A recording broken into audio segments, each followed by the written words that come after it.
Video from my good friends at Inhala.com. Let's talk about serious business. Sleep apnea. Whether you've been diagnosed with it or afraid you have it, I've got the solution. Inhala is here to give you your life back by giving you your breath back. They make it easy to get help for sleep apnea because living without restful sleep is simply no way to live. Inhala gives you a custom-fitted oral appliance that opens your airway so you naturally breathe the way nature intended. The best part is they offer virtual consultations and in-home sleep testing. No overnight stays at a sleep center. Plus, Inhala has all the doctors that you'll need. Appointments are virtual, and it's all covered by your private medical insurance. Inhala does it all, from diagnosis to the delivery. Don't suffer from another sleepless night or daytime fatigue. Visit Inhala.com or call 844-INHALA-1. That's 844-INHALA and the number 1. Call now, 844-INHALA-1. That's 844-INHALA-1.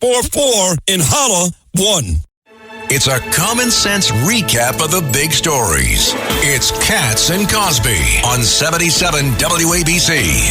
And John, I understand Rand Paul is calling in. From the great state of Kentucky, we have Senator Rand Paul. And Senator, we're coming on to Christmas. We're coming on to so many things. What's going on in our country that keeps you up at night? Well, the amount of debt we're accumulating scares the you-know-what out of me. $2 trillion a year. Our interest payments are now over $1 trillion. And so what's going to happen right here before Christmas is there's going to be another spending package. And Congress, unfortunately, is going to pass a spending package against my wishes. I'll be a no vote. But they're going to pass a spending package that will continue to borrow about $2 trillion a year. That's a lot of money. And interest rates are coming up again next week, I understand. Powell hates Trump. What is Powell going to do? I think that hopefully he won't politicize things with the interest rates.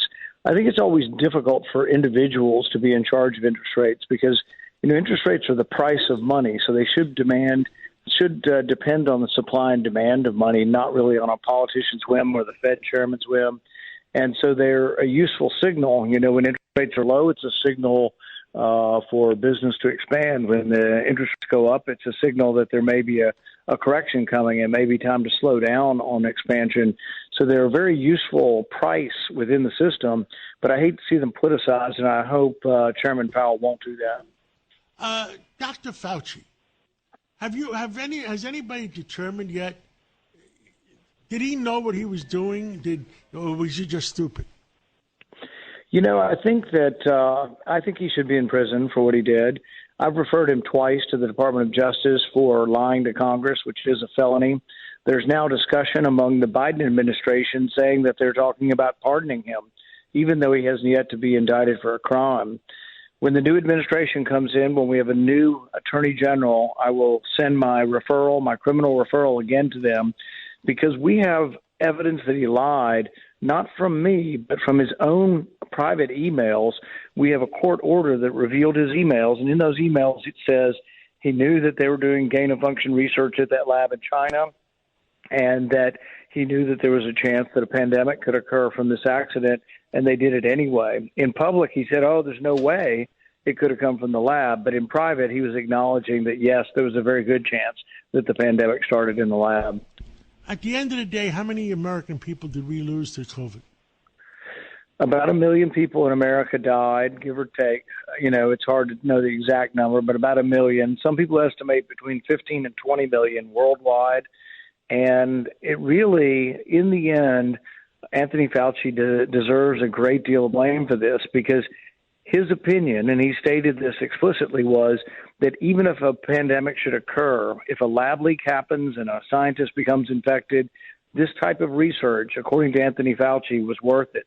He said it was worth it even if a pandemic should occur, and that's what happened. We got a pandemic from a lab accident, and I think most of the people who had a loved one die or had people lose their life because of this pandemic, I think that they would want to disagree. I disagree with Fauci. I don't think any useful knowledge has come from this kind of research. It's very, very risky, and I have a new bill out called the Risky Research Review Act. in which we are going to try to have a presidential commission to oversee this such that this kind of accident doesn't happen again. Thank you, Rand Paul. You know what we'll do? There's so many things happening. I'll talk to you again on Sunday and look forward to talking to you Sunday morning. Thank you.